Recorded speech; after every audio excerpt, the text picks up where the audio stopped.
¿Me están escuchando correctamente para iniciar la exposición de una vez?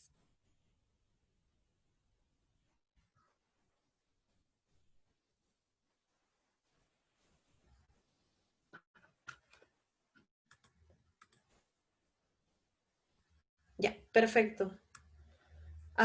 Primero, los saludo a todos cordialmente. Me presento, soy Aime Belis, interna de medicina de la Universidad Nacional Mayor de San Marcos. He adjudicado en el Instituto Nacional de Salud del Niño y en esta oportunidad tengo el agrado de exponer para ustedes electrocardiograma. Antes de iniciar con la exposición, me gustaría agradecer a Medicina Perú por darme la oportunidad de poder estar con ustedes en este momento.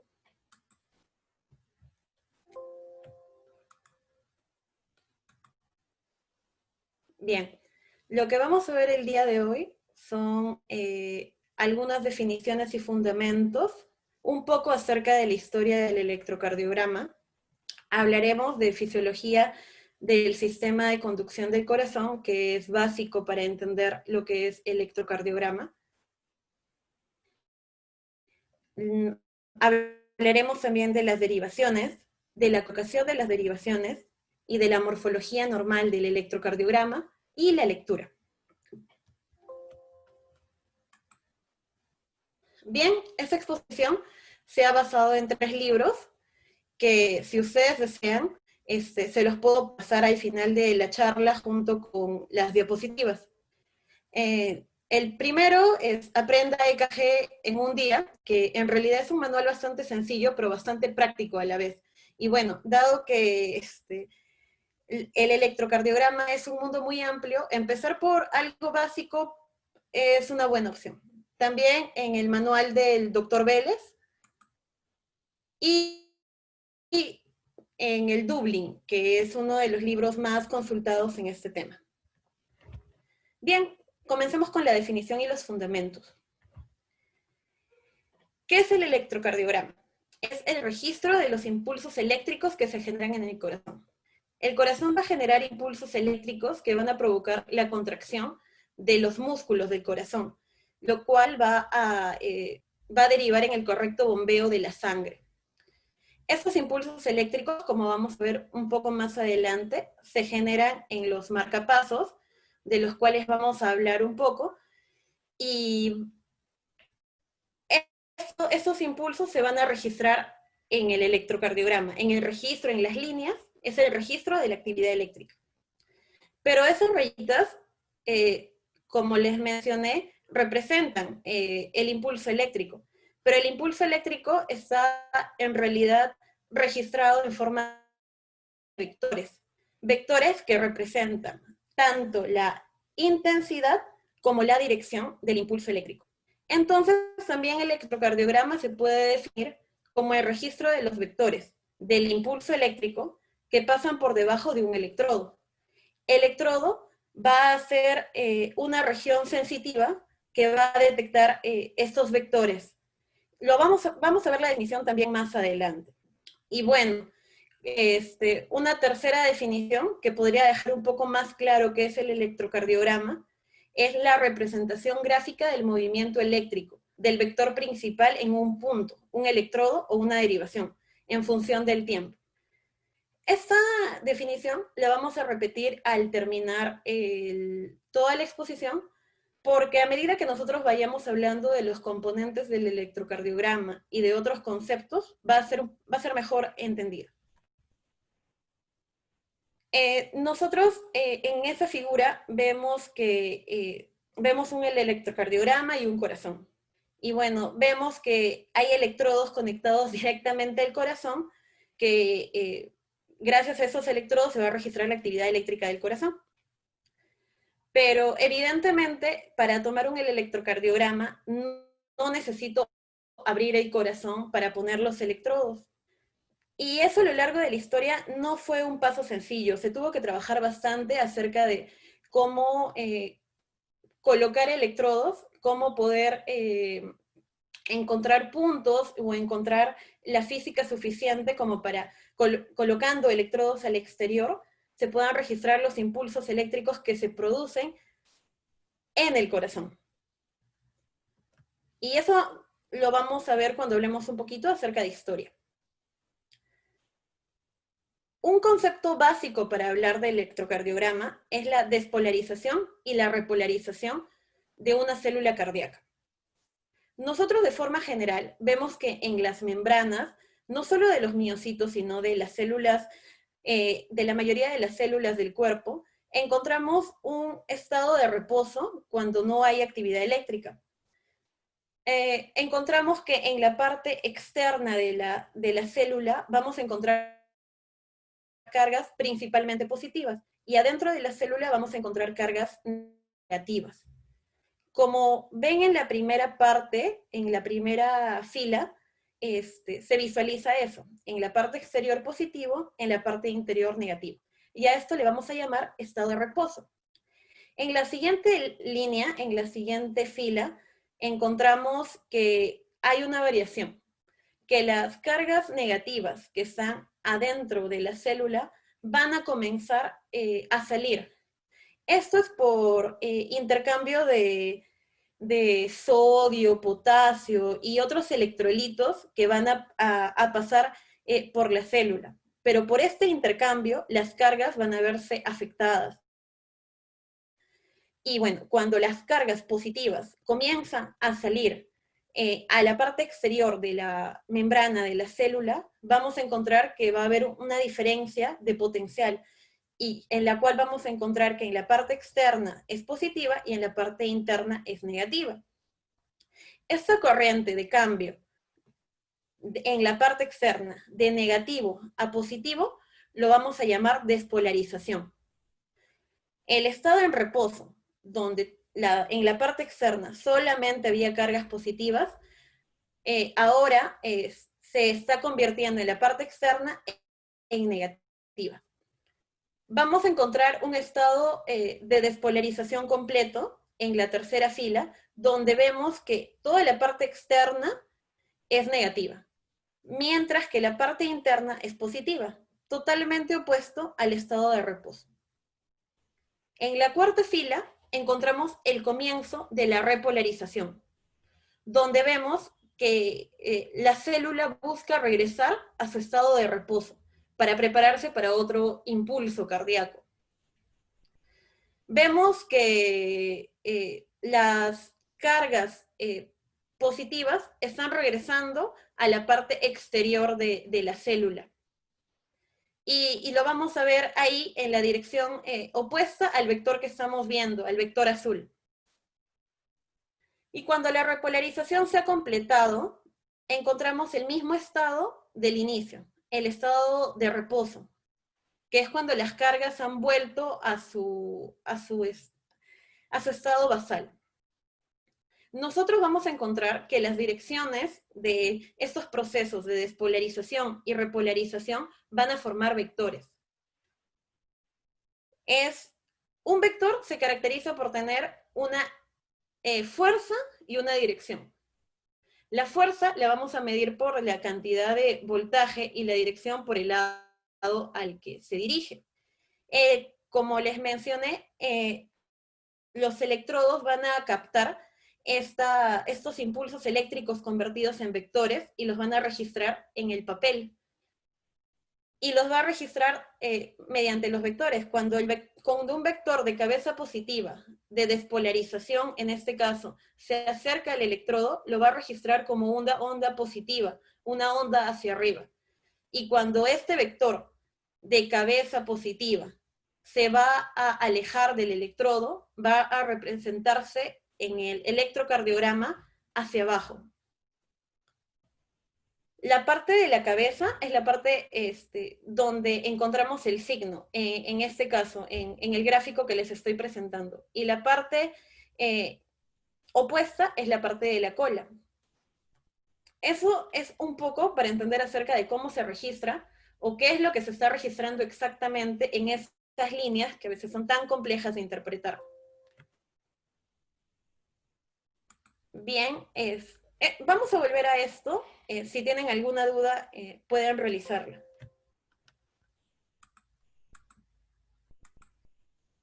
Bien, los electrodos, ya había mencionado un poco acerca de ellos. De forma concreta, son dispositivos sensitivos que captan la actividad eléctrica del corazón. ¿Qué ocurre abajo de ellos? Es decir, cada electrodo que nosotros coloquemos va a ser un punto sensitivo que va a captar distintos vectores. Cada célula del corazón, eh, cada una de ellas va a provocar un vector, porque cada una de ellas está generando una polarización y una despolarización, y va a tener un vector, pero este vector se va a unir junto con los otros vectores, y va a haber un vector resultante. Este vector resultante va a ser el que va a ser registrado en el electrocardiograma. Nosotros vemos aquí dos ejemplos de cómo es que el electrodo capta. Si ustedes ven en la parte de...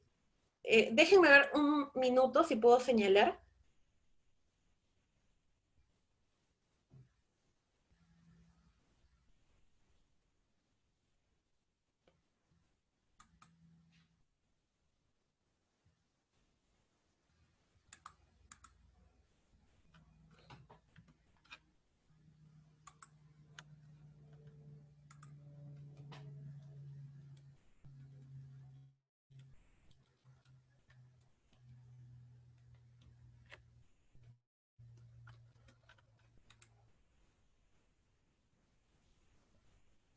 Bien. Ven acá ustedes que acá se ha formado un vector. Puede ser el vector resultante de todo un largo número de células cardíacas. Nosotros encontramos que acá tenemos la cabeza positiva y la cola negativa, lo cual nos indica que es un vector de despolarización.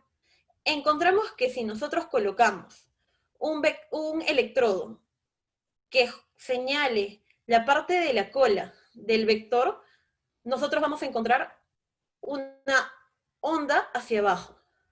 Si nosotros colocamos un electrodo en la parte de la cabeza, en la región positiva de un vector de despolarización, vamos a encontrar que la onda asciende.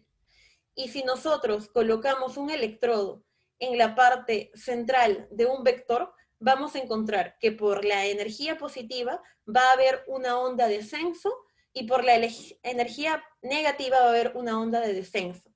Eso es lo que se registraría en el electrocardiograma, para darles un ejemplo de qué es lo que está registrando o qué representan esas rayas que nosotros vemos en el electrocardiograma. Aquí tenemos otro ejemplo. Este es un electrodo y está mirando un vector que le está dando la cola. El electrodo está captando la cola de este vector. Y como está captando la cola de un vector de despolarización, la onda iría hacia abajo, como en este caso, que va hacia abajo. Acá lo que está captando es el centro del vector, porque no solamente está captando la cola, ni solamente está captando la cabeza, está captando ambas. Entonces va a haber, primero, como la energía más cercana a él es la negativa, se va a encontrar la onda negativa. Y después la energía que viene es la positiva, vamos a encontrar una onda hacia arriba. Cuando precisamente está en el centro, como en este ejemplo, lo que vamos a encontrar es una onda hacia arriba de la misma intensidad que una onda hacia abajo. Cuando vemos un electrodo que está colocado y que está registrando un vector oblicuo hacia abajo, la primera energía que va a captar es la parte de la cola, perdón, la parte de la cabeza, porque está más cerca del electrodo. Y va a registrar la energía positiva. Y como está más cerca, va a registrar mayor cantidad de intensidad. Y después va a registrar la parte posterior. Y como está más lejos, va a registrar menor cantidad de intensidad. Por eso la onda que va primero es la de arriba, con mayor intensidad y más grande también, la pueden visualizar, que la parte de abajo. Cuando un electrodo está para registrar la parte de la cabeza es lo que está más cerca del electrodo, está acercándose al electrodo, la cabeza de este vector. En este caso, vamos a encontrar una onda hacia arriba. Eso es básicamente lo que registra un electrocardiograma. Si hay alguna duda al respecto, la pueden formular. Y bien, para entrar, antes de entrar de lleno al tema de las derivaciones y un poco acerca de la lectura, hablemos un poco de historia. La persona que ustedes ven ahí es un ganador del premio Nobel y su nombre, su apellido es Einthoven. Lo ven al costado de una máquina que aparenta ser compleja y, bueno, un poco arcaica, si lo quieren llamar de esa manera. Ese señor fue uno de los principales investigadores que desarrolló formas de poder medir ese impulso eléctrico del corazón sin necesidad de colocar electrodos directamente en el tejido cardíaco, es decir, abriendo el corazón y exponiendo y colocando ahí los electrodos. Este señor logró hacerlo de forma externa. Cuando nosotros colocamos los electrodos sobre la piel, tenemos que tener en cuenta que estamos atravesando la piel, el tejido celular subcutáneo, las fascias, los músculos y el hueso. Todo eso estamos atravesando para poder llegar al corazón y poder registrar la actividad eléctrica. Gracias a este señor, nosotros podemos tener una idea clara de la actividad eléctrica del corazón sin necesidad de abrirlo.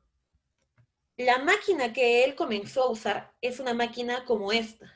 Vemos que se le coloca, el individuo estaba sentado, se le colocaban los electrodos, pero además el individuo sumergía sus brazos y uno de sus miembros inferiores, en este caso sería el izquierdo, en soluciones salinas para aumentar la potencia del registro de esta actividad eléctrica.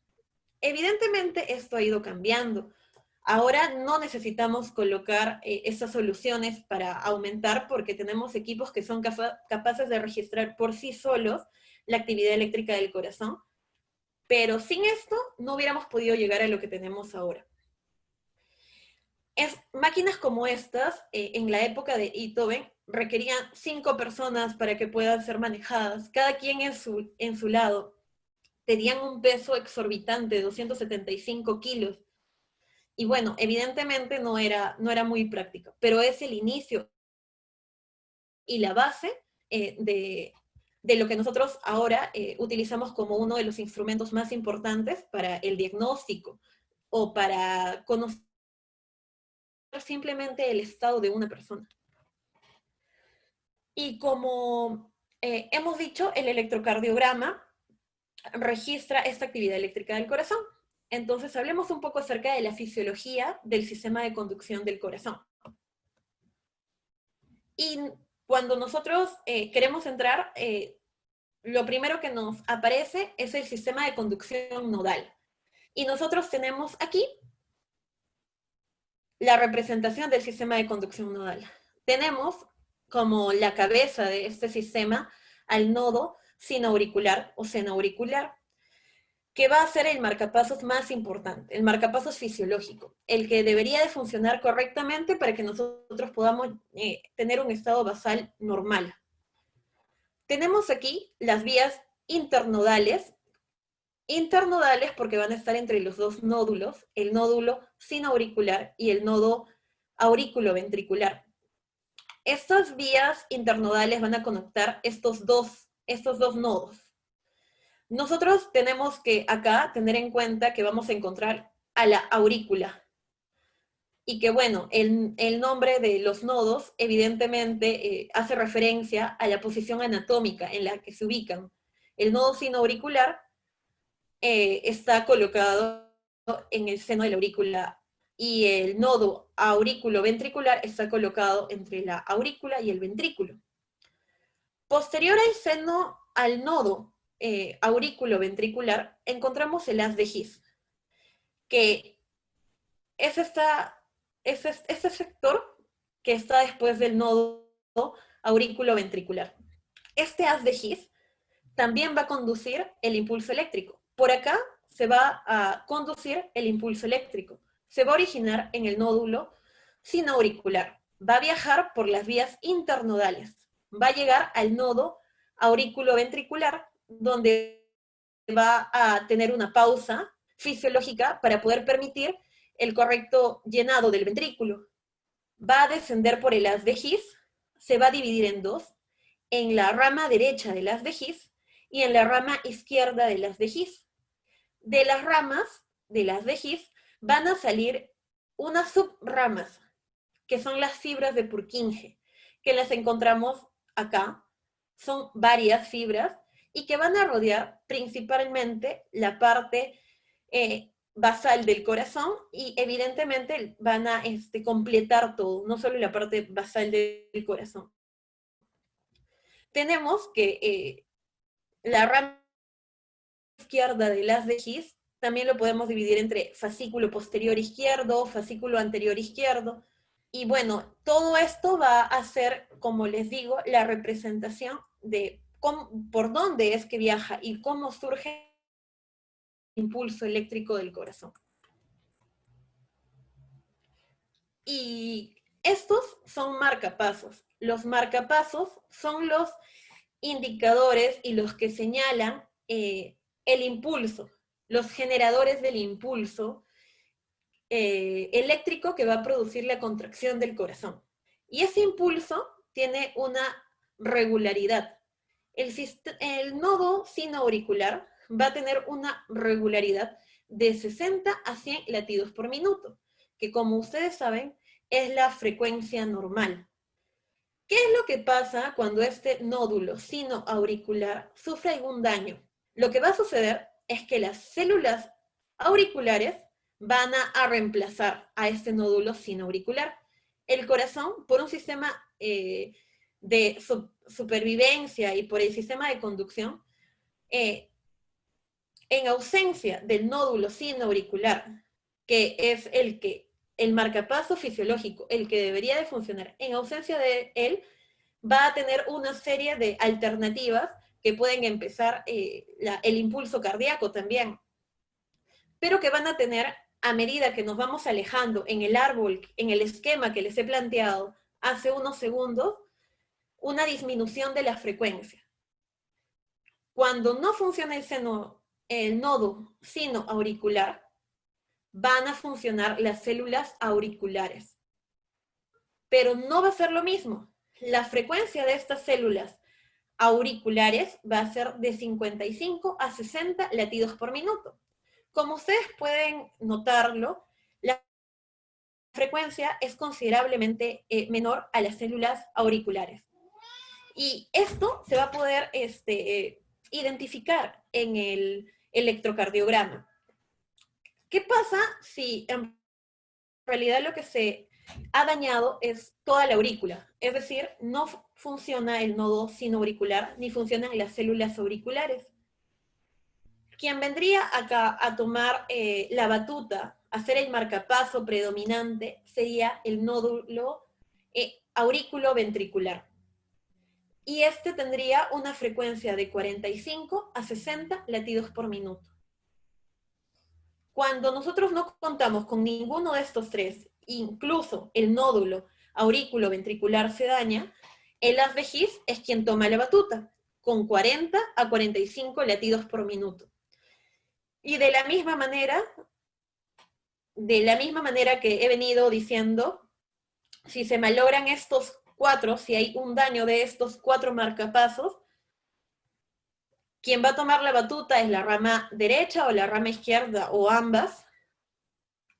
También puede tomarlo las células de Purkinje y evidentemente las células miocárdicas. Eso no quiere decir que en ausencia del sino auricular nosotros nos contentemos con las células auriculares. Por eso ustedes saben que hay la colocación de marcapasos, porque el nodo sinoauricular es lo fisiológico, es lo que permite el correcto bombeo de sangre desde nuestro corazón, sangre oxigenada hacia los extremos de nuestro cuerpo, que es con lo que conseguimos la oxigenación y el correcto funcionamiento de nuestros tejidos. Si nosotros tenemos un marcapaso como el nódulo auriculoventricular, nosotros vamos a tener una menor frecuencia, y esta menor frecuencia va a derivar en una menor oxigenación a estas extremidades, a estas partes distales de nuestro cuerpo, y va a ocasionar daño. Por eso es que nosotros tenemos que identificarlo. Pero el corazón también tiene sus mecanismos de compensación y sus alternativas. Entonces, aquí tienen la frecuencia de los marcapasos. La propagación normal de la actividad eléctrica se da de la siguiente manera. Nosotros aquí tenemos 5 pasos por los, que representan la propagación normal de la actividad eléctrica del corazón. Ven ustedes ahí como una mancha, lo que estoy señalando como una mancha negra, el nódulo sinoauricular. El nódulo en condiciones normales es el marcapaso, y comienza el impulso eléctrico que va a viajar hacia el nódulo aurículo-ventricular. Pero, como les he dicho, el impulso eléctrico va a ocasionar una despolarización en el sector por donde está pasando. ¿Y qué era la despolarización? Era el cambio de cargas del exterior al interior. ¿Qué es lo que hemos visto al inicio? Este cambio de cargas va a ocasionar el viaje de este impulso eléctrico y va a ir en esa dirección, del nódulo sinoauricular al nódulo aurículo-ventricular. Y acá tenemos la primera fase, la despolarización auricular. Aquí tenemos la despolarización del septo, que es la región que ustedes ven acá, de izquierda a derecha. Se da de esa manera. Esa es la dirección que nosotros vamos a encontrar de esta despolarización. Como les dije, la despolarización ocasiona un vector, y ese vector, la suma de esos vectores, da un vector resultante. Y el vector resultante tiene su cabeza en la derecha y su cola en la izquierda. Y por eso decimos que la despolarización septal es de izquierda a derecha. Y ese sería el paso número 2 de la propagación normal de la actividad eléctrica del corazón. El número 3, nosotros vemos que el impulso eléctrico ya pasó por el nódulo sinoauricular, llegó al nódulo aurículo-ventricular, viajó por el septo, despolarizó el septo, y ahora va a despolarizar la región anteroseptal del miocardio ventricular, la zona basal del corazón. Y también vemos aquí, de manera esquemática, la producción de distintos tipos de vectores. Y aquí también un vector resultante, ¿no? Que sigue ascendiendo de esta forma para terminar el impulso y, bueno, esperar a que venga el siguiente. En la fase 4 de la propagación normal de la actividad eléctrica del corazón, encontramos la despolarización de la mayor porción del miocardio, que es esta región de acá. Que es, en general, el ventrículo, y de la superficie endocárdica. ¿Cómo se va a despolarizar? Como ustedes están viendo, el vector apunta desde el endocardio al epicardio. El endocardio, que es adentro del corazón, y el epicardio, que es en la superficie del corazón. Esa es la dirección que tiene la despolarización en este sector, en el sector más grande, que es la porción del miocardio ventricular. Y vemos que ha viajado desde el sino auricular al atrio ventricular. Ha viajado por la zona septal, se ha extendido por todo el ventrículo, y ahora va a generar una despolarización tardía de la zona posterobasal del ventrículo izquierdo, con lo que va a concluir esta despolarización. El impulso eléctrico va a ocasionar la despolarización, y la despolarización va a ocasionar que haya una contracción del corazón para que se dé el bombeo. Espero que haya quedado claro esto.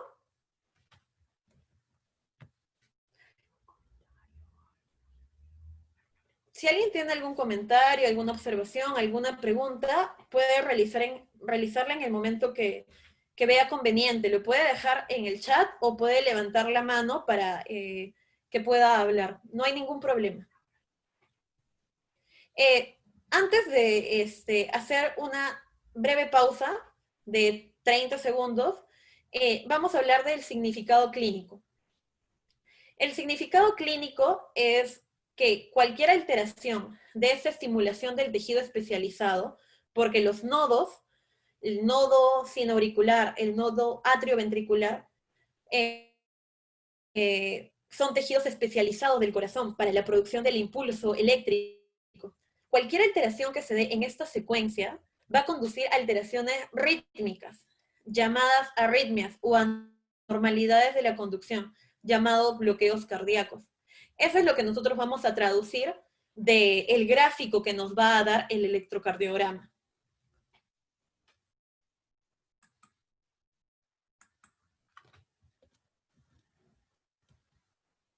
Antes de pasar a derivaciones, como les mencioné, voy a parar un minuto para que si alguien tiene alguna duda, alguna observación, pueda realizarla sin perder la hilación de la exposición.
Bien, continuemos. Espero que haya quedado claro. Ya saben que en cualquier momento pueden interrumpir la exposición si algo no queda claro o si quieren hablar un poco más acerca de un tema. Las derivaciones. Nosotros contamos con 12 derivaciones en total. ¿Y qué son las derivaciones? Tienen que ver mucho con el registro de los electrodos, de los que hablamos al inicio. Son los puntos en los cuales se va a registrar la actividad eléctrica.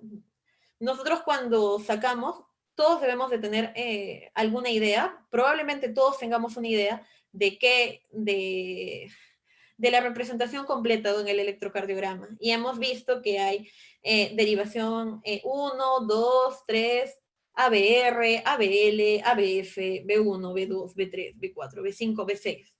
Y hemos visto que colocan distintos, quizás en lugar de llamarle electrodes, le llamamos chupones, paletas, para que pueda registrarse eso. Bueno, en realidad son electrodos y estos electrodos van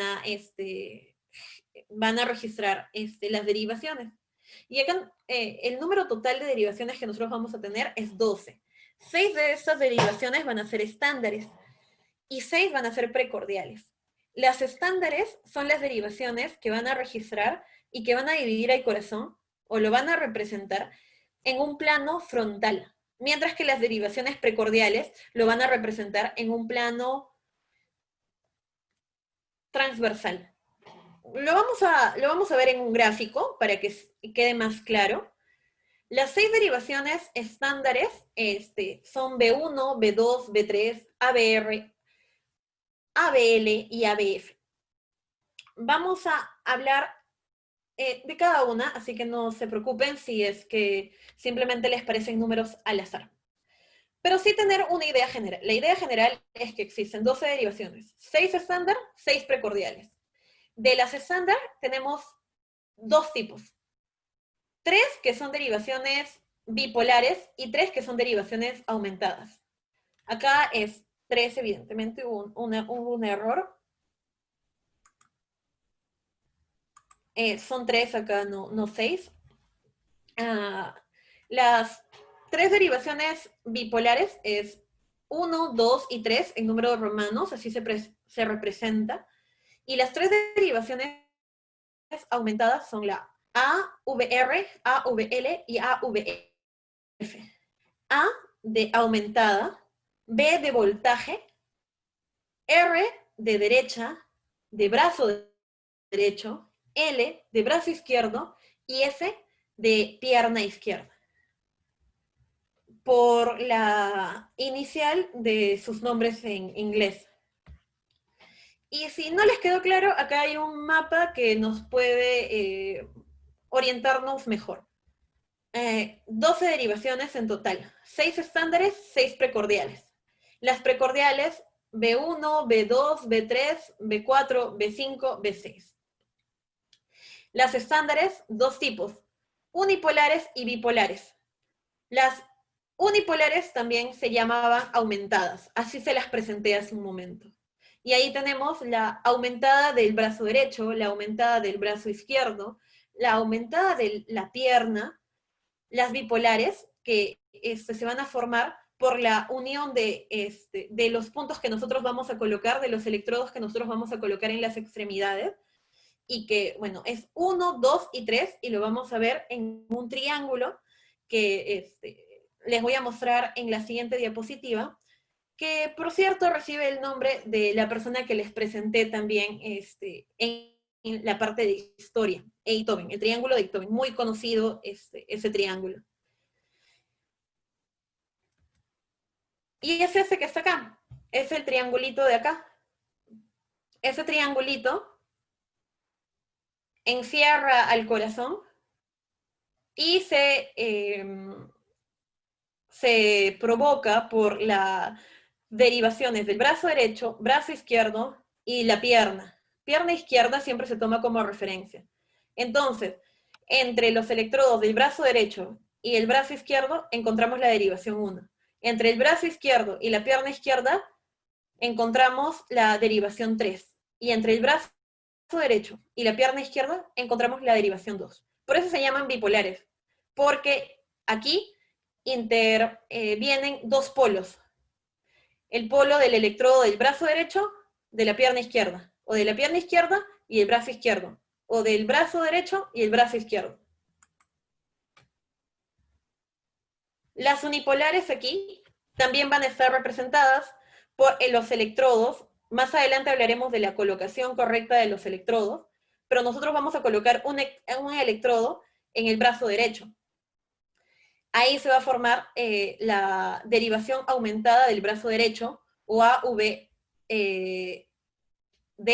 o AVR, y también vamos a encontrar la derivación en el brazo izquierdo de la derivación aumentada del brazo izquierdo, o AVL. Y también vamos a encontrar la de la pierna izquierda. La pierna derecha se coloca un electrodo, pero no se registra como una derivación propiamente dicha, sino como un factor de observación más, pero no forma parte de esas derivaciones aumentadas ni es referencia para las derivaciones bipolares. Acá entonces encontramos la derivación unipolar ABR, ABL y ABF, y que son las 6 derivaciones estándares.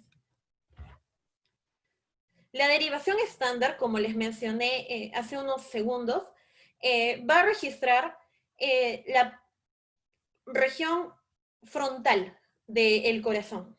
Es decir, va a ver cuando un vector vaya hacia la derecha, hacia la izquierda, hacia arriba o hacia abajo, pero no va a ver a un vector cuando éste se acerca, va de región antero-posterior o postero-anterior, porque solamente va a registrar un plano de esta forma. Como es bidimensional, las dos dimensiones que maneja es horizontal y vertical. Entonces va a registrar arriba, abajo, izquierda, derecha, pero no va a ser capaz de registrar anterior y posterior.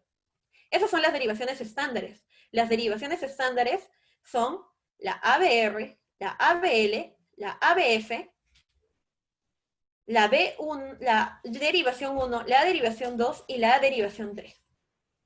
Estos vectores que vemos graficados aquí son los que representan cada una de las derivaciones. Esos vectores son los vectores resultantes. Y estos vectores resultantes van a ser los que marquen las líneas que nosotros vamos a ver de la manera en la que les dije, según la polarización, despolarización, el signo de la cabeza del vector. Si se acerca, si se aleja el electrodo, van a registrar ondas hacia arriba, ondas hacia abajo. Y también tenemos las derivaciones precordiales, que ya no van a registrar una visión coronal o frontal de el corazón, sino una tangencial. Acá la línea tangencial está muy inferior. Esto tendría que ascender a ese nivel para que sea el plano que estamos buscando, pero les he puesto la flechita para que ustedes tengan idea de dónde tiene que estar. Este plano es muy esquemático para que ustedes entiendan de que lo que va a registrar es la forma transversal del corazón. Lo va a ver de esa manera. ¿Y cuáles son las derivaciones que nos van a servir para ver ese plano del corazón? Son las V1, V2, V3, V4, V5, V6, que como ustedes ven en esta parte, principalmente van a registrar la actividad eléctrica de los ventrículos. Ventrículo izquierdo, ventrículo derecho. Y que van a ser capaces de registrar lo que no registraban las derivaciones estándares, que es anterior y posterior. Esa derivación sí va a ser capaz, por el plano que tiene, de registrar cuando un vector va antero-posterior o postero-anterior. Va a registrar también derecha-izquierda, pero no va a registrar cuando asciende o baja, porque en este plano no se va a notar, porque es un plano bidimensional. Ahora, si nosotros combinamos las derivaciones estándares con las derivaciones precordiales, de esa manera recién vamos a lograr que haya una visión tridimensional del corazón, porque vamos a tener el eje de izquierda, derecha, antero, posterior y arriba y abajo. Vamos a poder visualizar el corazón en estas tres dimensiones. Juntando esas dos derivaciones, vamos a tener la visión completa o tridimensional del corazón. Cada una de estas derivaciones, por la posición que tiene, y esto se va a entender un poco mejor cuando hablemos de la colocación de los electrodos, va a visualizar una parte concreta del corazón. La B1 y la B2, la pared septal. Y a esto, si no volvemos, les pido que me hagan recordar que volvamos a esto para que lo entendamos mejor. Como van a ir en la parte anterior del corazón, al costado del esternón, uno en el borde derecho y el otro en el borde izquierdo, van a registrar perfectamente esa parte de la pared septal. B3 y B4, la parte anterior, porque están colocadas al costado de B2, dirigiéndose hacia la región izquierda, hacia la línea axilar anterior, dirigiéndose hacia esa zona. Y esa zona es la que coincide con la pared anterior, por eso va a registrar de forma excelente la pared anterior. La pared lateral, dependiendo si es derecha, izquierda, se va a registrar por la derivación 1, la derivación aumentada del brazo izquierdo, B5 y B6. Y la pared inferior va a ser representada, la pared inferior o basal va a ser representada por las dos derivaciones. Si recuerdan el triángulo, va a ser muy fácil de que ustedes puedan recordar esta parte que es tan importante para cuando nosotros buscamos una alteración específica en el electrocardiograma.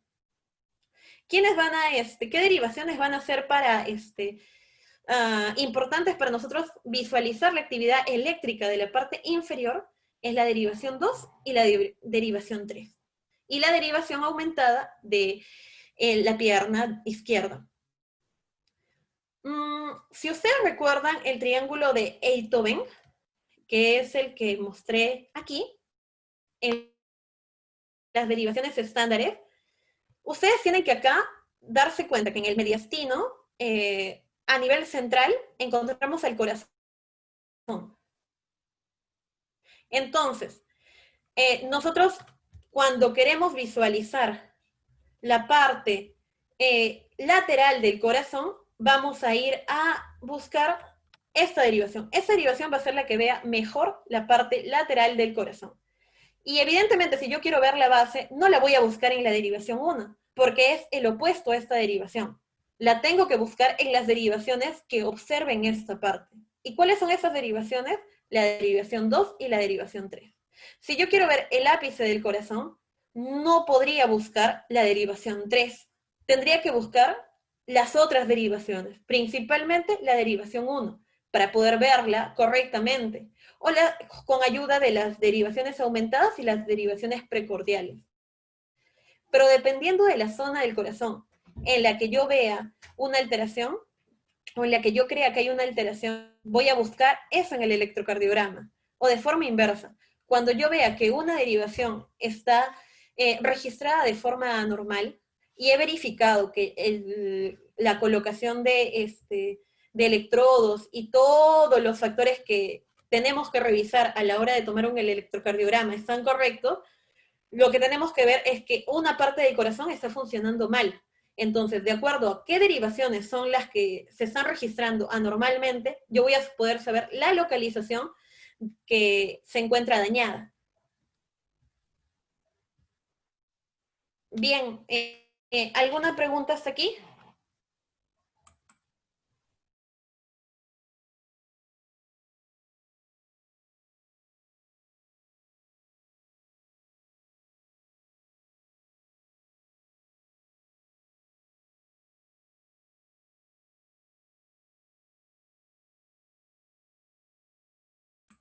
Ya, entonces bien, si ustedes saben que, que cada electrodo va a registrar la actividad eléctrica del corazón, si ustedes ya entendieron eso, van a entender por qué es importante colocarla en el lugar correcto. Si yo la coloco más a la derecha, más a la izquierda, por ejemplo, las derivaciones, los electrodos precordiales, yo voy a tener otra parte del corazón o otro nivel del corazón y no voy a poder visualizar de manera correcta cada cara del corazón y puedo provocar, si la coloco mal, que se dé un mal diagnóstico o que la interprete de una manera equivocada. Entonces, esta parte probablemente, o desde mi punto de vista, es la más importante. Porque sin una correcta colocación de las derivaciones, nosotros, aunque sepamos leer a la perfección un electrocardiograma, no vamos a encontrar la verdadera situación del corazón, la verdadera realidad del impulso cardíaco. Entonces, recapitulando, los electrodos hemos dicho que son una región sensitiva que detecta la actividad eléctrica, los vectores que pasan por debajo de los electrodos que han representado la actividad eléctrica son identificados por estos electrodos. Entonces los electrodos recogen la actividad eléctrica de las células en forma de vectores. ¿Y qué va a hacer este aparatito llamado electrocardiógrafo? Va a convertir esos vectores que representan la actividad eléctrica del corazón en ondas y van a poder ser interpretados. Nosotros sabiendo eso, vamos a saber, como les dije, la importancia de la colocación correcta de uh, de los electrodos. Y antes de hablar específicamente del punto en el que se tiene que colocar cada una de estos electrodos, vamos a entenderlo o vamos a verlo de esta manera. Cada electrodo mira el corazón desde un lugar distinto. Si nosotros lo queremos poner como una metáfora, es como que distintas cámaras estuvieran mirando el corazón desde distintos lados. La cámara de aquí lo va a ver desde la parte superior, la parte de los grandes vasos, la parte de aquí va a ver también los grandes vasos, la parte de aquí va a ver otra región del corazón, la parte del ápice, la parte de la base, la parte de la región del ventrículo, la más grande. Cada una de estas camaritas va a captar una región distinta. Es como un lado distinto del corazón. Esos son los electrodos. Son como cámaras fotográficas que van a poder tomar fotografías de los impulsos eléctricos del corazón en distintas zonas.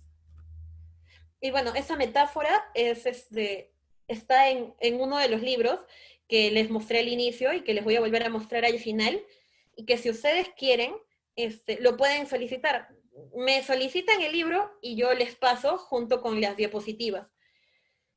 Como les dije, esto figura en el libro EKG en un día, que es un libro, como les mencioné, bastante sencillo, pero que nos da una idea bastante práctica del EKG y una idea práctica y sustentada.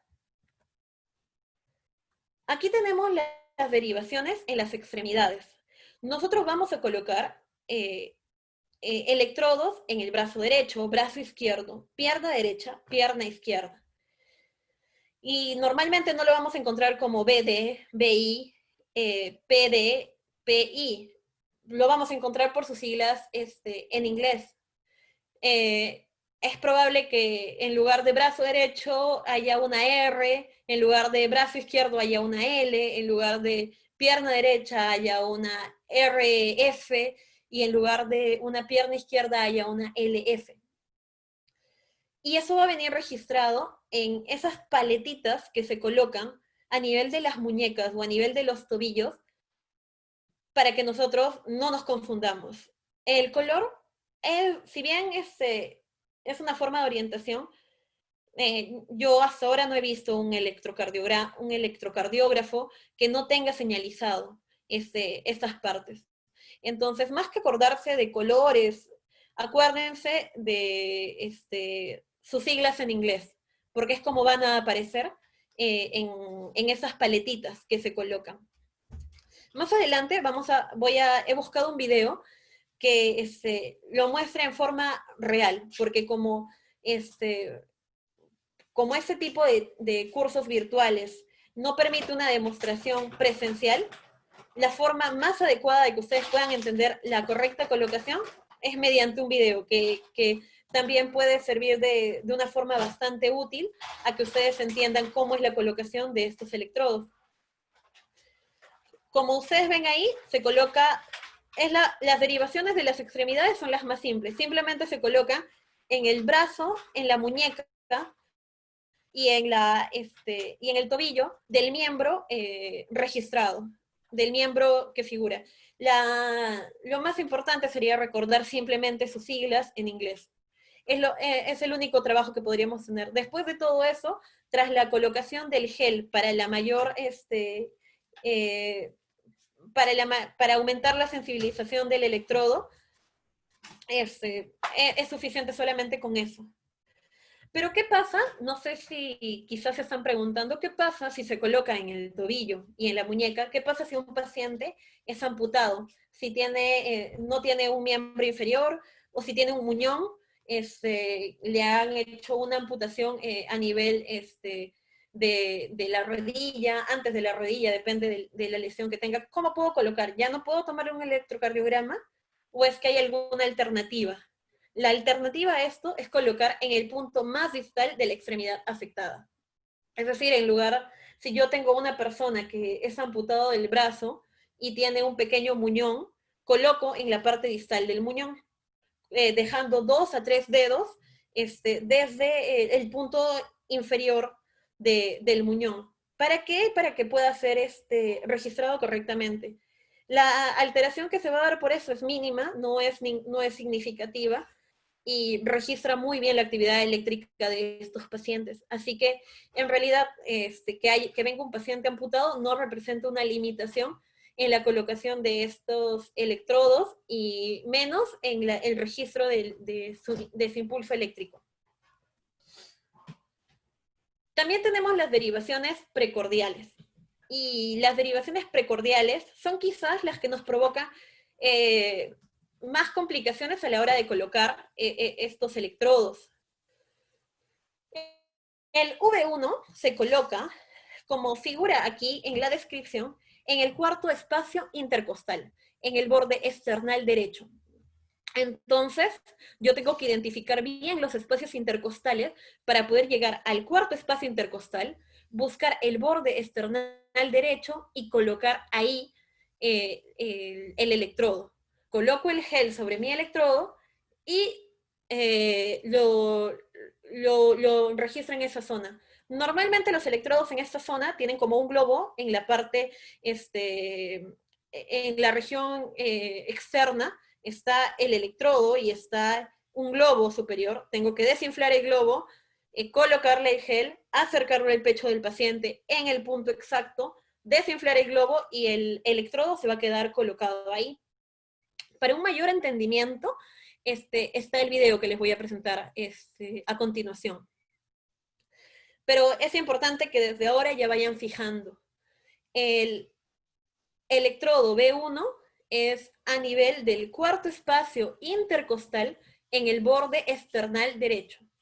¿Y cómo comienzo a buscar? Lo primero que tengo que hacer es buscar alguna referencia anatómica que me permita. Puedo comenzar a buscar la clavícula y de ahí comenzar con los espacios intercostales. 1, 2, 3, 4 y llego. Y lo coloco en el borde derecho. Puedo hacer eso.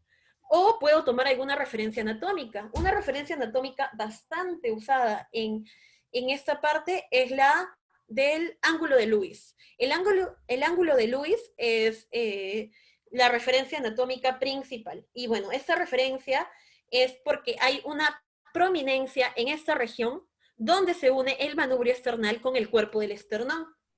A esa altura, nosotros vamos a encontrar el segundo espacio intercostal izquierdo. Es decir, yo identifico la prominencia que aparece en esta región, en el ángulo de Lewis, y al costado está el espacio intercostal izquierdo o el espacio intercostal derecho, el segundo espacio intercostal, y desde ahí comienzo. Bajo 1, 3, bajo otro, 4. Y ahí, en el lado derecho, en el borde del esternón, coloco mi derivación, mi electrodo V1. El electrodo V2 lo voy a colocar al otro lado del esternón, en el borde izquierdo, a la misma altura, en el borde external izquierdo, en el cuarto espacio intercostal. Como ven acá, de la misma manera, yo lo quiero hacer, ¿qué hago? Comienzo a palpar en el paciente, encuentro el ángulo de Lewis, está a la altura del segundo espacio intercostal, bajo un tercero, bajo un cuarto, ahí coloco la derivación 2. Ahí coloco el electrodo V2. Nos vamos a saltear en esta parte y vamos a ir directamente al electrodo 4. Y ustedes lo van a ver por qué.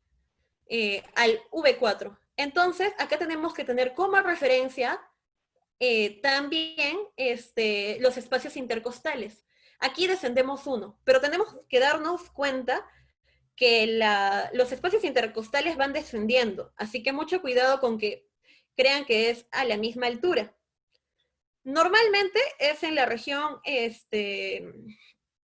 anterior, casi a la misma altura de la línea intermamilar. Ya, bien, identificamos palpando, en el caso de que sea una persona delgada, esto va a ser muy fácil. Identificamos el quinto espacio intercostal. Y tenemos que identificar otro espacio anatómico, que es la línea medio clavicular. Aquí tenemos la clavícula en forma de S itálica, y en la mitad de esta, en la región, por un costadito del pezón, tenemos la línea medio clavicular, que está en la mitad de la clavícula, y que es una línea que corta la clavícula y que va derecho de forma vertical. Ahí, en la línea medio clavicular, en el cruce de la línea medio clavicular con el quinto espacio intercostal, encontramos el electrodo V4. ¿Y por qué nos hemos salteado el electrodo V3? Porque la colocación del electrodo V3 es entre el V2 y el V4. Aquí encontramos el V3. Ahí lo tenemos que colocar. Hacemos una línea imaginaria diagonal, y al centro de esa línea, ahí colocamos el V3. El V5 va a tener otra referencia anatómica, que es la línea axilar anterior. La línea axilar anterior la encontramos antes de la axila en esa región. En esa región. Esta línea axilar también es una línea vertical, es paralela a la línea medioclavicular, y la encontramos justo antes de que termine nuestro tórax, en la región anterior de la axila, en ese bordecito. Ahí también identificamos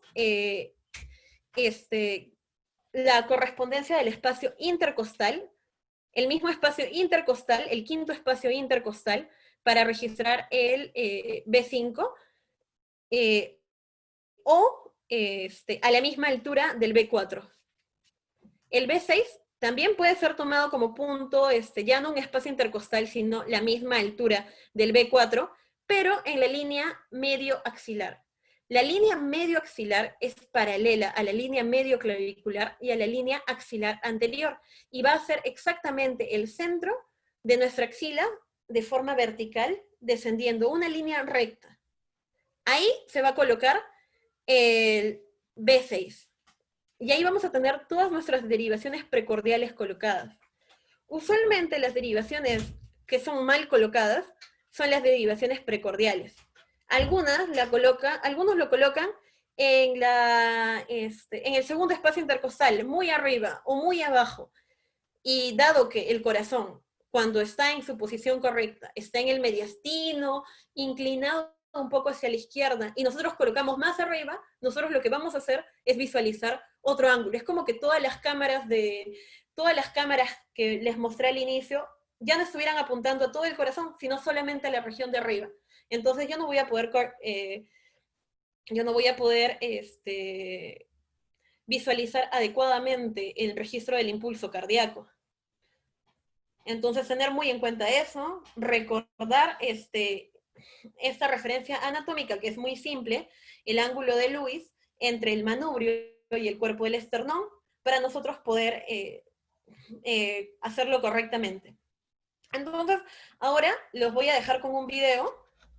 Les recuerdo, si tienen alguna pregunta, alguna duda, háganla sin ningún problema. Voy a dejar de compartir para compartir el video y que ustedes puedan ver.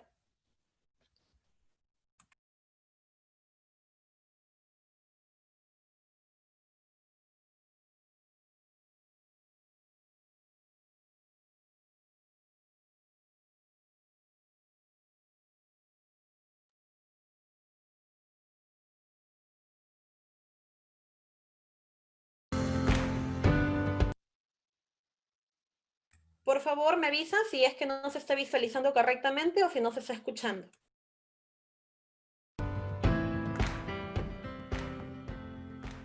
Para las indicaciones tenemos que pedirle al paciente que se despoje de todas las piezas metálicas que tiene en el cuerpo, de la camisa, de los zapatos y de las medias.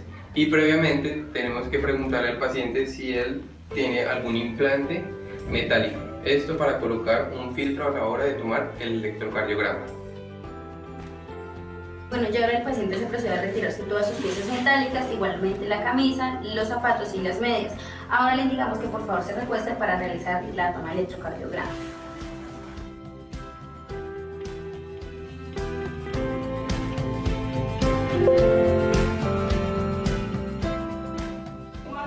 Ahora vamos a proceder a poner los electrodos auriculares. Debemos primero aplicar un poco de gel transductor y proceder a poner el electrodo en la extremidad correspondiente. Entonces el electrodo se identifica con unas letras que es R y A, que corresponde al brazo derecho.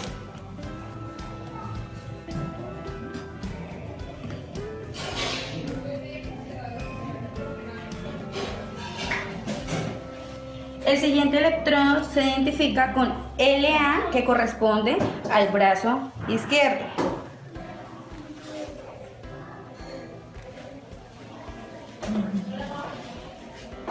El siguiente electrodo se identifica con RL y corresponde al miembro inferior derecho.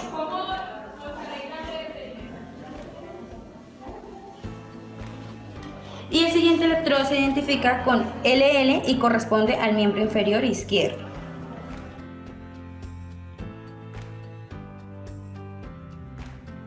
Para realizar la toma del electrocardiograma, entonces es necesario ubicar nuestro ángulo de Lewis, ¿sí? Que nos va a servir como punto de referencia para poder empezar a contar los espacios intercostales para poder ubicar nuestros electrodos. Entonces, para ubicar el ángulo de Lewis vamos a encontrar en la clavícula, justamente después de la clavícula vamos a encontrar el segundo espacio intercostal, que corresponde con donde articula la segunda costilla. Entonces vamos a encontrar ese que es el espacio intercostal. Entonces empezamos a contar los espacios intercostales a partir del ángulo de Lewis, que va a ser segundo, tercero, cuarto. Entonces vamos a ubicar en el cuarto espacio intercostal línea para esto, para external derecha, vamos a ubicar el primer electrodo, que va a ser B1. Para instalarlo entonces ponemos un poco de gel.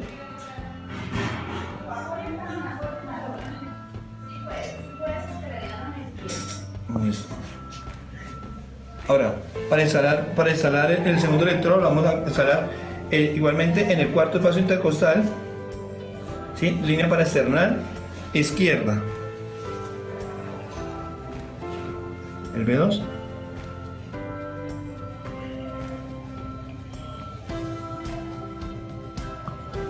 Ok.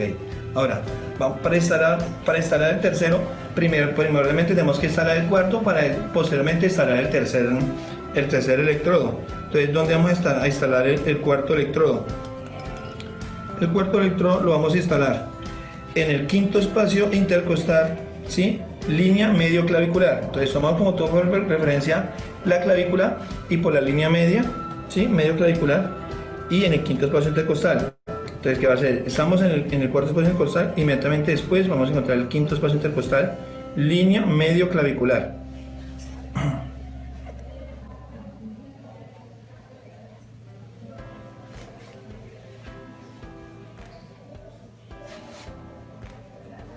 Bueno, para instalar el tercer electrodo lo vamos a poner en la mitad de entre el cuarto y el segundo electrodo.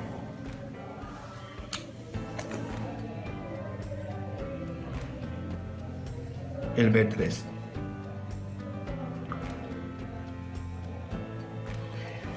Ahora, inmediatamente pues vamos a instalar el quinto electrodo, que lo vamos a instalar por el quinto espacio intercostal, ¿sí? Línea axilar anterior. Entonces el B5 con la línea axilar anterior.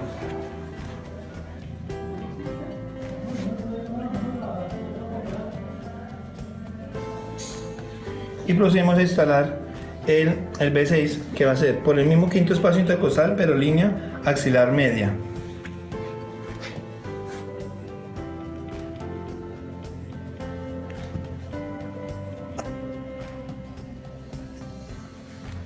Bueno, y entonces procedemos a tomar el electrocardiograma. Ahora, después de que colocamos todos los electrodos, vamos a proceder a tomar el electrocardiograma.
Bien, espero que el video haya servido para que tengamos una visión más práctica de cómo es la colocación de los electrodos. Algo que mencionan en el video y que no lo he mencionado yo es la parte de las piezas metálicas.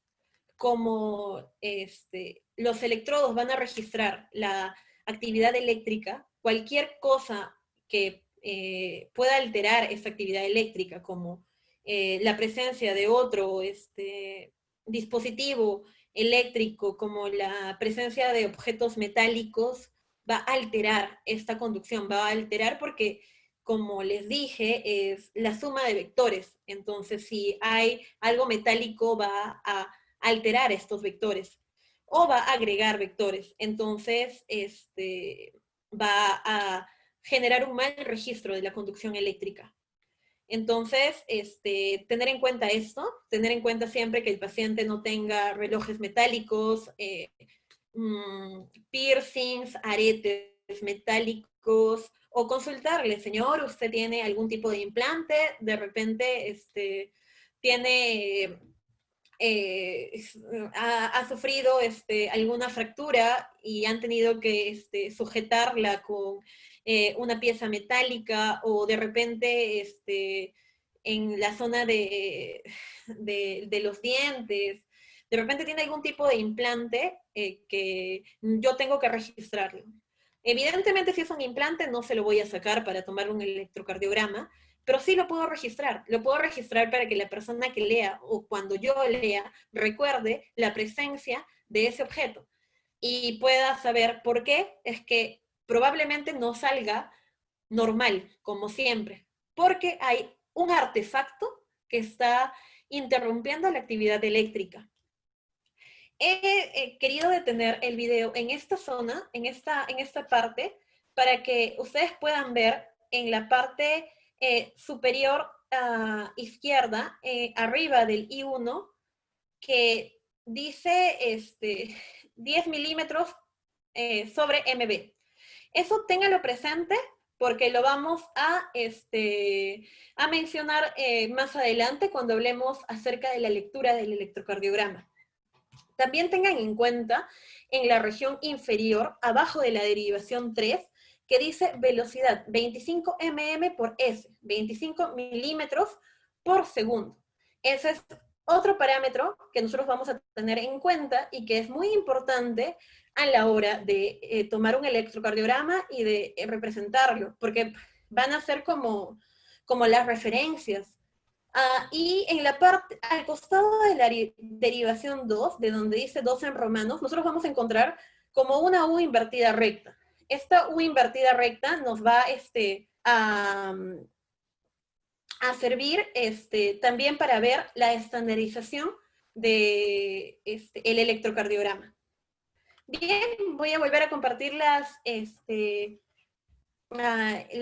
diapositivas para que sigamos con la disertación.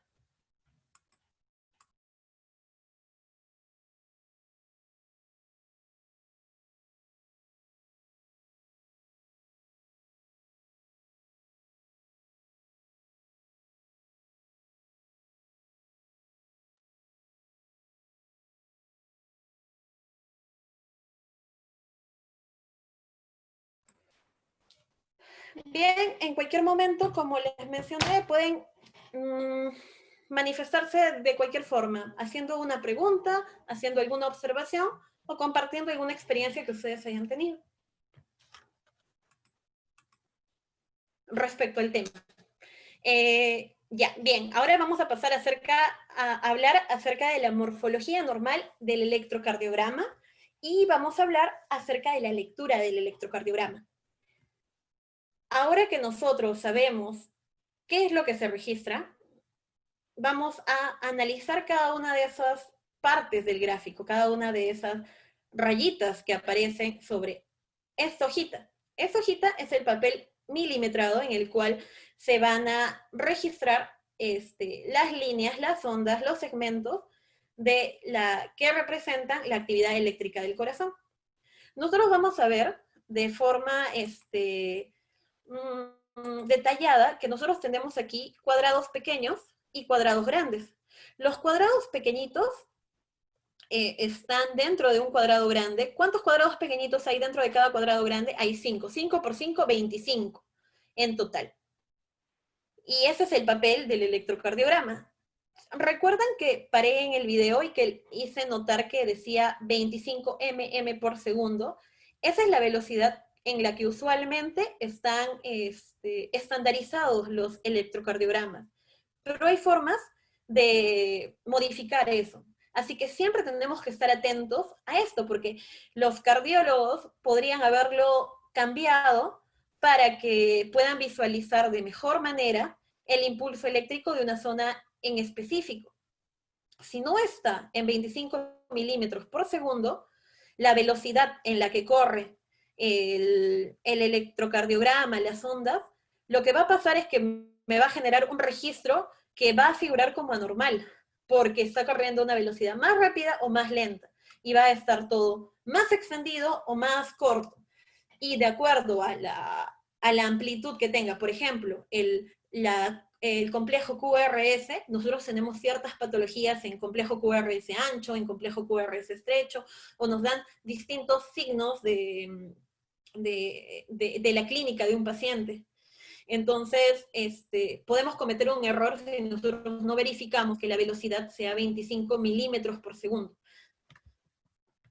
Y ahora vamos a hacer zoom en uno de los cuadraditos, en uno de los cuadrados grandes. Como les dije, cada cuadrado grande tiene 25 cuadraditos, 5 a cada lado. Cada cuadradito de altura mide 1 milímetro. Entonces eso quiere decir que en un segundo se van a recorrer 5 cuadraditos. Es por eso la velocidad de 25 milímetros por segundo. Eso es lo que representa esa velocidad. Y en el papel milimetrado se van a registrar voltaje, que en esta ocasión va a ser representado como milímetros por el tiempo, que acá está bajo la unidad de segundos. Entonces, es importante saber que en altura los cuadraditos miden 1 milímetro y el cuadrado 5 milímetros. Y que en la parte inferior del cuadradito, cada cuadradito representa 0.04 segundos. Y los 5 cuadraditos chiquitos, o el cuadrado grande, representa 0.2 segundos. Eso es importante porque va a ser la base para que nosotros midamos la frecuencia cardíaca y midamos en qué forma está registrándose, bajo qué velocidad.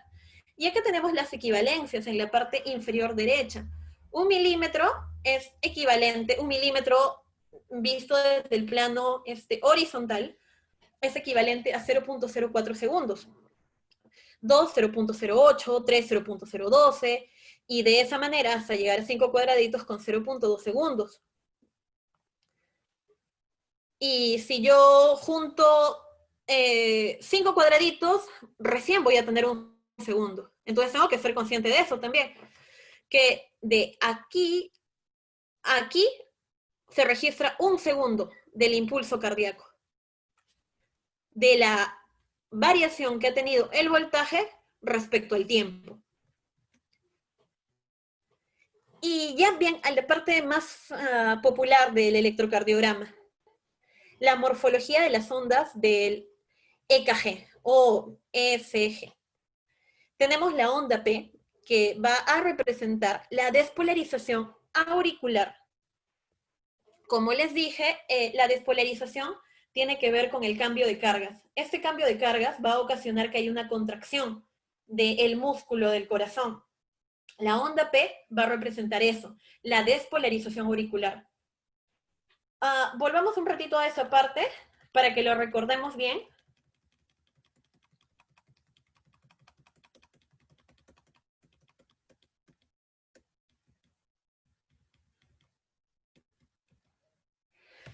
La despolarización, en un inicio, el corazón está en estado de reposo, las cargas positivas están en la parte externa de la célula y las cargas negativas están en el interior de la célula.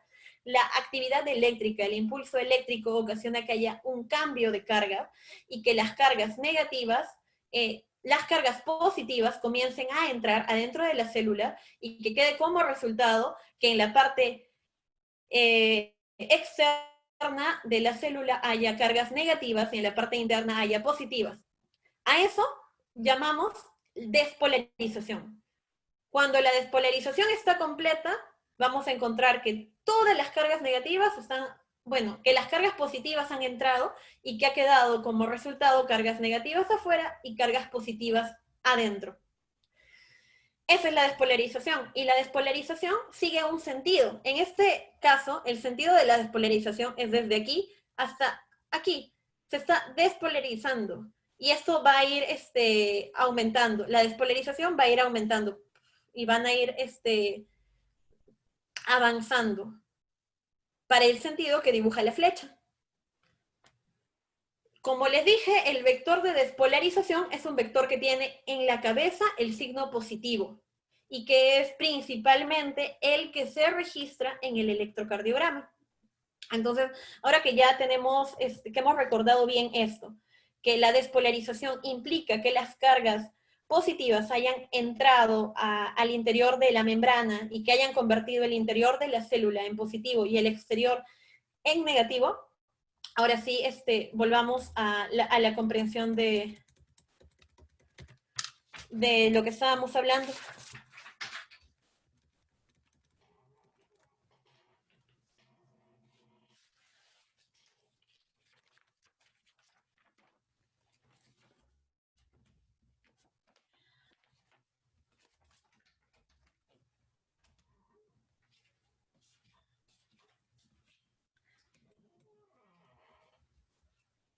Bien, entonces ya hemos recordado que es despolarización auricular.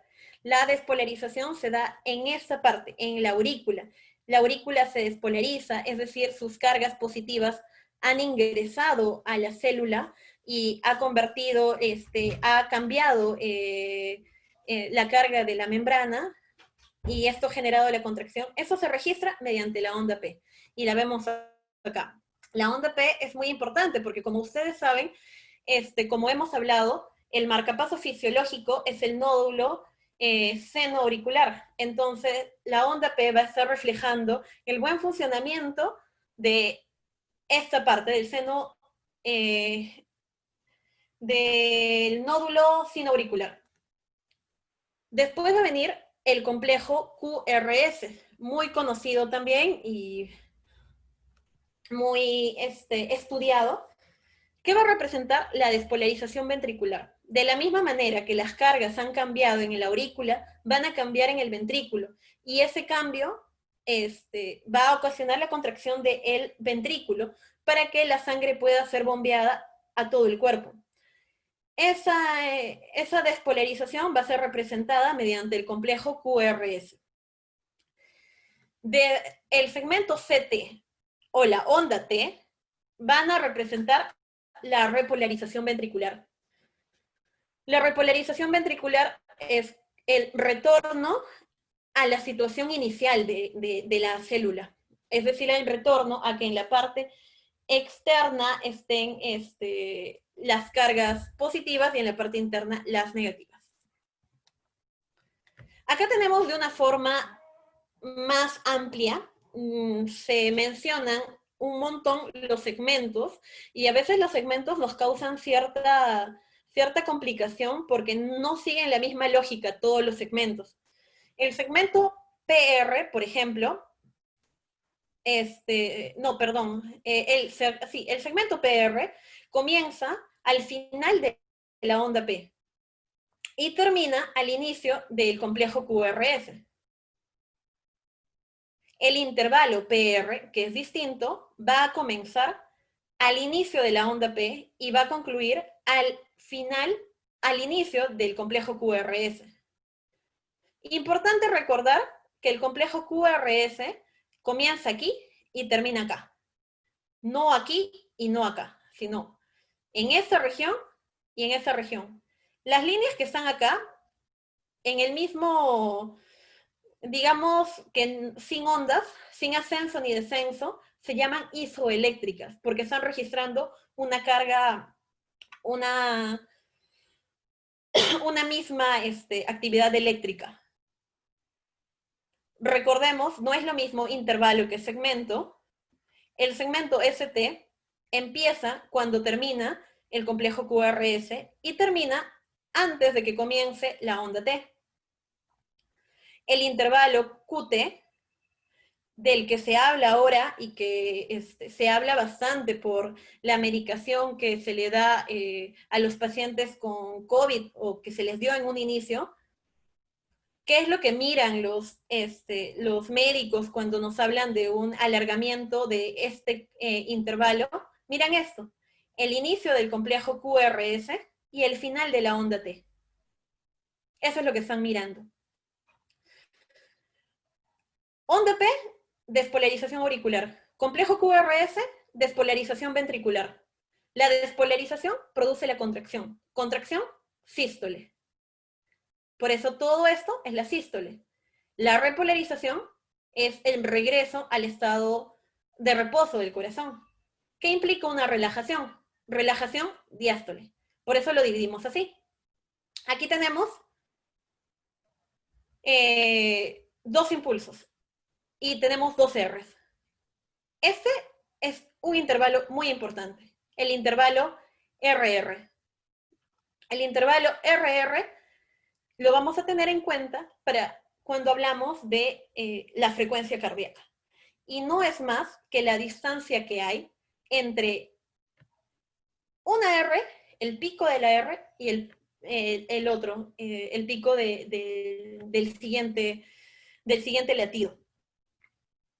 Importante, antes de pasar a la lectura, es importante no olvidar colocar en cada uno de los electrocardiogramas que tomemos el nombre, la fecha y la hora. En el caso de que un paciente tenga arritmia crónica o algún tipo de alteración cardíaca, la hora es importante para que nosotros sepamos cómo va evolucionando. En el caso de un infarto, por ejemplo, la hora es vital. Si yo no he colocado la hora, va a haber problemas en la lectura de esos electrocardiogramas.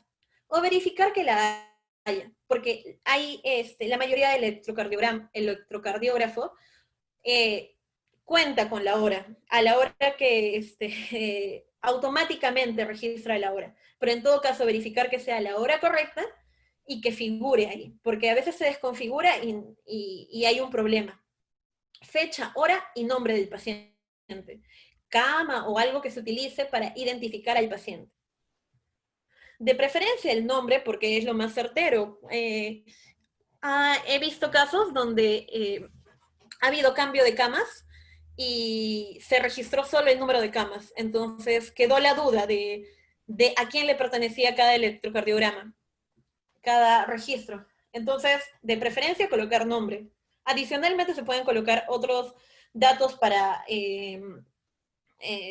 ayudar a la interpretación o ayudar a la identificación del paciente. Pero básico, nombre, fecha y hora. Como en el video, nosotros tenemos que comprobar que cada uno de los electrodos esté en el lugar donde tiene que estar. Los que están a nivel de las muñecas o encima de los tobillos tienen que estar bien adheridos, no estar saliéndose. El agarre tiene que ser completo. Revisar que los electrodos precordiales estén correctamente colocados. Como ustedes han visto, es un poquito más difícil porque implica identificar el cuarto espacio intercostal, el quinto espacio intercostal, y aunque parezca sencillo, a veces no lo es. Un paciente puede llegar que sea muy obeso y va a ser muy difícil que nosotros podamos identificar. En esos casos, tomar referencias anatómicas es lo que más nos va a servir. No olvidar el ángulo de Lewis. O en el caso de una mujer, a veces es complicado por la presencia de la mama. Las referencias anatómicas son básicas. Y la mínima cantidad de artefactos posibles. Cuando hablamos de artefactos, recordemos que estamos hablando de cualquier objeto que pueda alterar el correcto registro de la conducción eléctrica. Nos estamos refiriendo a objetos que pueda tener el paciente que sean metálicos principalmente, u implantes metálicos. En el caso de los objetos, retirarlos. En el caso de los implantes, registrarlos en la parte superior o inferior o a la vuelta del electrocardiograma para que se tenga en cuenta. Y bien, pasemos a la lectura. Primero, el primer paso, lo que siempre se debe realizar es ver la estandarización y la derivación ABR, que nos va a servir como un parámetro para ver si lo hemos tomado de forma adecuada. A veces se toma, coloca, creemos nosotros que estamos colocando correctamente los electrodos, y de repente no lo estamos haciendo, nos hemos equivocado, nos hemos olvidado de algo exactamente, y bueno, la derivación ABR nos va a servir para que nosotros podamos tener un parámetro que nos ayude a decir si está bien tomado o no está bien tomado. Entonces, buscar la estandarización y la derivación ABR va a ser importante para que nosotros tengamos una idea de si está bien tomado o no. Entonces, debemos buscar en el extremo, que debe decir 10 milímetros de altura. Recuerden ustedes que hice hincapié en la parte del video donde mostraban el electrocardiograma, decía 10 milímetros. Eso es parte de la estandarización. Todos los electrocardiogramas deberían de estar estandarizados en ese momento, pero como les dije, a veces hay cambios de la estandarización porque se quieren ver cosas específicas. Y a veces ya no se regresa, y ese es un problema. Siempre tenemos que buscar que esté bajo los estándares para que cuando nosotros veamos un cuadradito pequeño, estemos seguros de que tiene 10 milímetros y que no tiene, o que tiene 1 milímetro y no tiene 5 milímetros, 10 milímetros, 20 milímetros, o que en todo caso está corriendo a una velocidad mayor. Y acá tenemos algunos ejemplos. Esta parte les mostré en el video, que es básicamente el signo de la estandarización. Aquí tenemos que verificar esas dos cosas. La velocidad, que sería que hemos hablado aquí. Aquí. Que hemos hablado aquí, la altura y la velocidad a la que se debe llevar, y también la derivación AVR. Siempre tiene que mostrar ondas invertidas. Si no muestra ondas invertidas es porque hemos hecho algo mal, lo hemos tomado mal, o el paciente tiene una condición que implica que tengo que poner electrodos en distinta manera. La única excepción a que las ondas AVR estén invertidas es la dextrocardia. Nuestro corazón está colocado normalmente en el mediastino, inclinado hacia la izquierda, pero en estos pacientes está inclinado hacia el otro lado, hacia la derecha. Como está inclinado hacia la derecha, las ondas ABR van a ser siempre positivas, porque va a registrar el vector del lado inverso. Pero en condiciones normales, el ABR siempre tiene que ser negativo. Acá vemos la onda P, el complejo QRS y la onda T, todas invertidas. Si nosotros simplemente agarramos nuestro electrocardiograma después de tomar y vemos que esté con la estandarización y buscamos ABR, vemos todas las ondas para abajo, eso es un parámetro importante que nos va a ayudar a decir que nuestro electrocardiograma está bien tomado. ¿Cómo se mide la frecuencia? La frecuencia, para medir la frecuencia tenemos que tomar en cuenta algunas cositas que ya hemos dicho. Cada cuadrado pequeño, visto en segundos, es 0.04 segundos en el plano horizontal. Un cuadrado grande tiene 5 cuadrados pequeños, y sería 0.04 por 5 para nosotros saber cuánto es que mide en segundos un cuadrado grande. Si lo multiplicamos, nos da 0.2 segundos. Y si nosotros multiplicamos eso por 5, nos va a dar 1 segundo. Entonces, 5 cuadrados grandes representan 1 segundo. 1 minuto representará esos 5 cuadrados grandes, o 25 cuadrados pequeñitos, por 60. para que nosotros lleguemos al minuto. Entonces eso sería 1500 cuadrados pequeños. Basándonos en esta lógica, nosotros en un minuto vamos a ver cuántos latidos ha habido. ¿Y cómo podemos identificar los latidos? Los podemos identificar por el número de intervalos RR que hayan habido en ese minuto.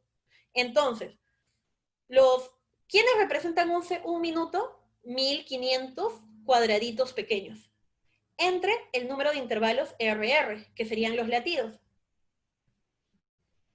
Y con esa lógica podemos encontrar, y acá tenemos un ejemplo de cómo encontrar la frecuencia. Si el intervalo RR mide 15 cuadraditos, vemos que acá hay un cuadrado grande que equivale a 5 cuadraditos pequeños, 2 cuadrados grandes que equivalen a 10 cuadraditos pequeños, y 3 cuadrados grandes que equivalen a 15 cuadraditos pequeños.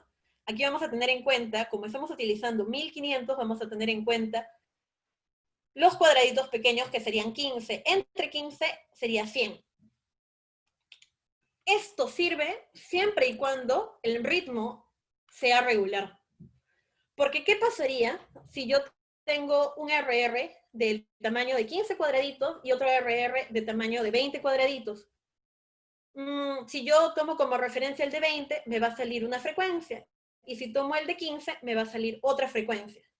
Entonces, para ese caso, es mejor contar un minuto mediante los cuadraditos y contar cuántos R han habido y dividirlo de frente. Esa sería la forma más indicada para medir la frecuencia en un paciente arrítmico, que no son la mayoría, y por eso se presenta esta forma principalmente para nosotros poder medir la frecuencia.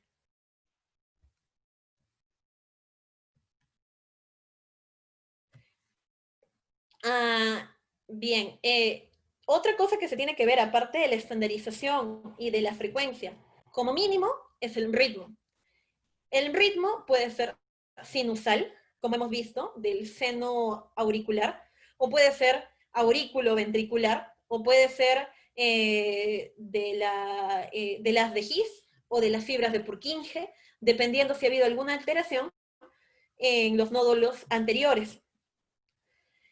Si yo quiero verificar de que haya un ritmo sinusal que se esté produciendo en el nódulo sinoauricular, lo que tengo que hacer es buscar la onda P, porque como hemos recordado hace unos minutos, la onda P representa la despolarización de la aurícula.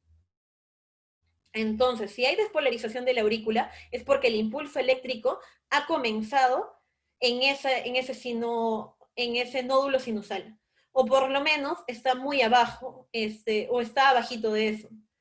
Entonces, para que nosotros digamos que es un ritmo sinusal, lo que tenemos que hacer es encontrar la onda P. Y la onda P no puede estar en cualquier parte, tiene que estar antes del complejo QRS, para que nosotros podamos decir que es un ritmo sinusal. Porque ¿qué es lo que pasa a veces? A veces pasa de que el marcapaso fisiológico, que es el nódulo sinusal, está alterado. Y sí, manda impulsos, pero a veces manda impulsos que no son suficientes. Entonces el nódulo aurículo-ventricular toma la batuta. Y se generan impulsos por el nódulo aurículo-ventricular y también por el nódulo sinusal. Entonces la onda P aparece dentro del complejo QRS escondida, o después del complejo QRS, o a diferentes distancias del complejo QRS. Entonces eso nos indicaría que el ritmo no es sinusal puro, o que es sinusal alterado. Entonces no sería un ritmo sinusal. Entonces, en conclusión, para que nosotros podamos decir que es un ritmo sinusal, tenemos que ver una onda P antes del complejo QRS, y que debe ser constante. Tiene que estar entre 0.12 y 0.2 segundos de distancia. La morfología de la onda P debe ser normal, positiva en la derivación 1 y en ABF. ¿Por qué tiene que ser positiva en esas dos derivaciones? Porque el vector apuntaría para el mismo lado. Recordemos que el triángulo de Itoven es de esta manera, y bueno, y en esa región está el vector de la dirección aumentada del miembro inferior izquierdo, apuntan hacia el mismo lado, entonces la onda P tiene que estar hacia el mismo lado, y ambos visualizan la aurícula, entonces tiene que ser la onda P positiva en estas dos derivaciones para nosotros hablar de un ritmo sinusal, es otra referencia. El intervalo RR debe ser igual, si es regular. Se le llama ritmo regular, y si es irregular, ritmo irregular. Y recordemos que para que nosotros podamos utilizar la forma de 1500 sobre la distancia de RR, para medir la frecuencia tiene que ser un ritmo regular, y si es un ritmo irregular, contar el número de complejos en un minuto. El eje es otra de las características que es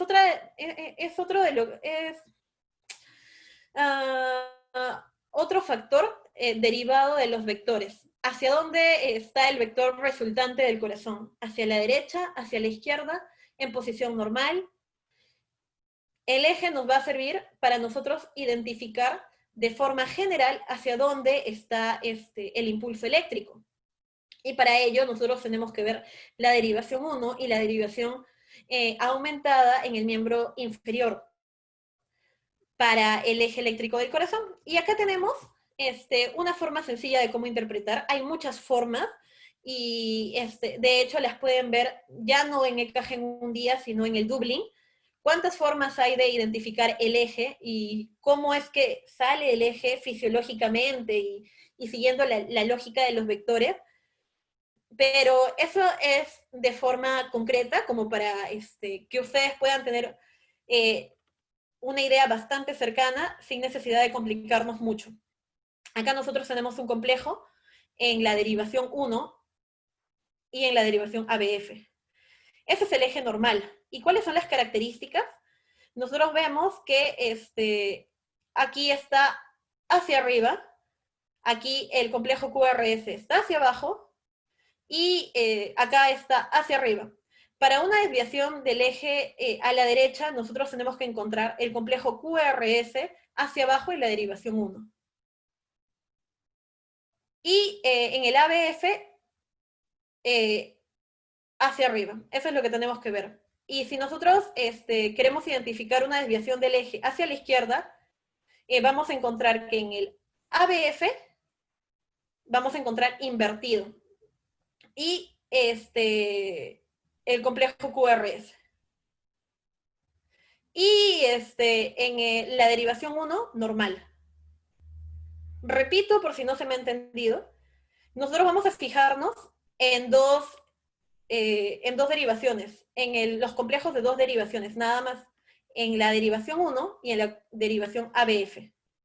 Cuando yo digo que hay una desviación del eje a la derecha, me estoy refiriendo a que en la derivación 1 el complejo QRS está invertido, mientras que en el ABF está normal, hacia arriba.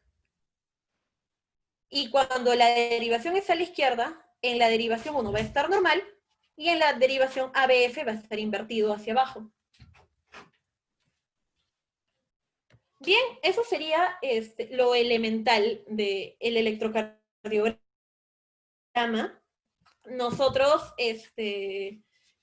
usualmente utilizamos estos libros.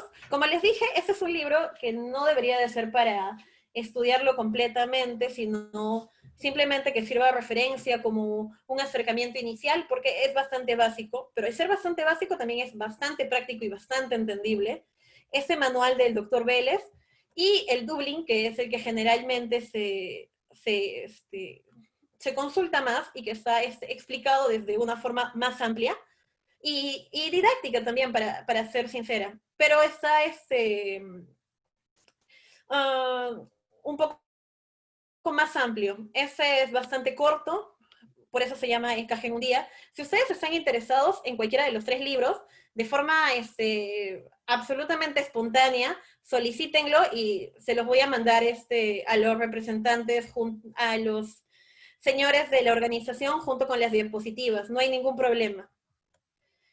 Si alguien tiene alguna duda, por favor, háganmela saber, escríbala. Quedan 6 minutos, así que es el momento de hacer alguna pregunta.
Ya. Muchas gracias por la pregunta, Víctor Doménico. La taquicardia sinusal es, algunos autores la consideran una arritmia y hay otros autores que ya no le están considerando una arritmia, porque taquicardia implica de que haya una mayor frecuencia de lo normal, que algunos autores la mencionan sobre 100. Pero al ser sinusal, sigue una misma frecuencia. Entonces no sería propiamente una arritmia. Por eso es una de las de las menos graves, la taquicardia sinusal, y normalmente tiene una causa que no es muy compleja de resolver. Eh, Como te menciono, la taquicardia sinusal últimamente no se está considerando una arritmia porque no cumpliría con la definición exacta de que los complejos QRS, no, los intervalos CRR sean de distinta longitud a lo largo de todo su recorrido. Aparecen con mayor frecuencia, pero no es que el intervalo RR sea distinto entre latido y latido. Entonces, bajo mi punto de vista, tampoco es una arritmia y depende de la causa, de lo que esté provocando para nosotros considerarlo grave o no, pero generalmente no está asociado a una causa grave. Espero haber contestado tu pregunta.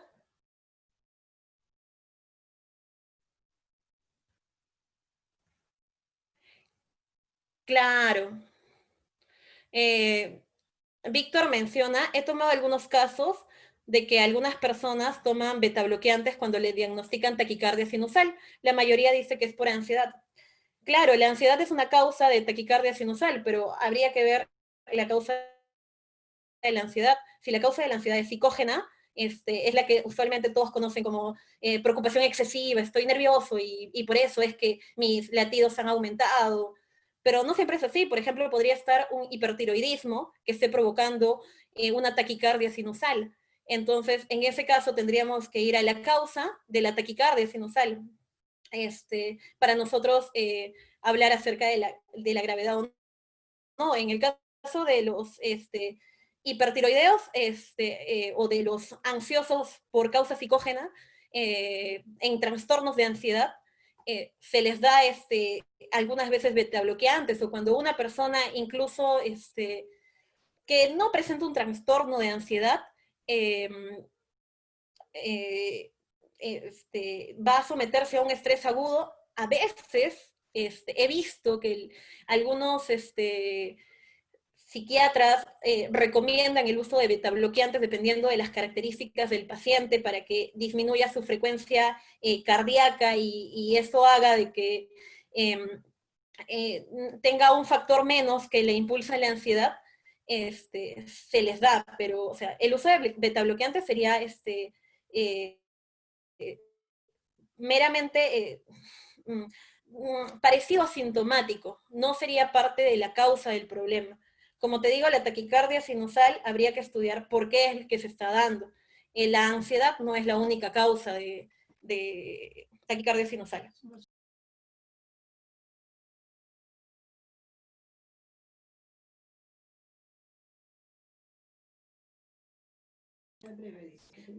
Listo, no me han efectuado más preguntas, así que eso sería todo. Muchas gracias.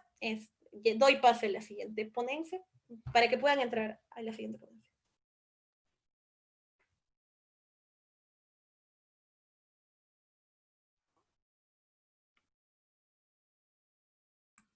Sí, los pacientes amputados representan una complicación dependiendo del tipo de amputación que tenga. Si es un muñón, como dije, siempre en la parte más distal, en ese muñón, 2 dedos por encima de la parte final del muñón. Y si es un paciente muy obeso, sí, va a ser dificultoso, pero recordar bastante los referentes anatómicos. El ángulo de Lewis, aunque sea un paciente muy obeso, si uno aplica una presión suficiente, siempre puede encontrarlo, así que eso puede servir o tener una idea, pero a veces cuando hay obesidad mórbida sí ya es muy complicado, pero siempre ayudan las referencias anatómicas y tenemos que intentar encontrarlas, porque como dije, en cada electrodo es como que haya una cámara, y esa cámara va a mostrar un lado del corazón. Muchas gracias por todo, y ya, nos vemos en una siguiente oportunidad.